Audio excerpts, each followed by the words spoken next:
Yan mga bro, swap di tayo dito sa Rosy ano to bro? Rosy Passion. Yan, umaandar na mga bro. Pakita ko sa inyo mga bro, dalawa ang rectifier nito. So na ito, isang rectifier. Ayan, dalawang rectifier. Dalawang rectifier nito bro. So naging problema lang dito, 150cc pala siya. Nahirapan yung starter motor pa ikutin. Yun lang yung problema. Tapos medyo mataas yung minor. I-adjust natin yung karayom nito. Tapos merong leak dito. Yung langis bro, dito lang naman galing eh. Ito. Ano lang to, yung gasket. Gasket nito.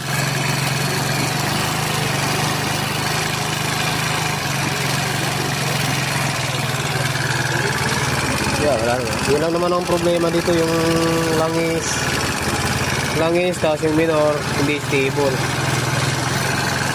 Carburetor na to. Ito. Tanggalin natin to. Tingnan natin to mga bro. Pero hanggang dito lang ano, hindi ko na ipapakita sa inyo kung paano natin tatakpan to. Maingay. Maingay. Ang mahalaga, mandar na. Ayan. So kalasin. Bro, kalasin mo nga ito bro. Ito to. Kahit hindi carburetor, itong ano lang. Nakalas mo na ba yan? Hindi ba? Babaan natin yung karayom. Kasi wala na oh.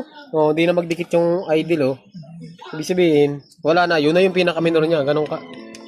Baka tumatakbo to. Pag nakasakay ka, baka banti. Tapos tanggalin natin yung ano. Ba, may breaker bro ah. Ano to?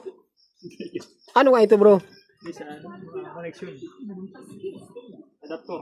Ah, pero hindi ito hindi siya nagtitrip. Parang connector lang no. Ayos bro.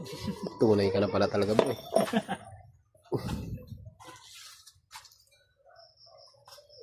Yun, babaan na hinto natin to. Nakataas, ibig sabihin, babaan natin. Babaan natin tong carb.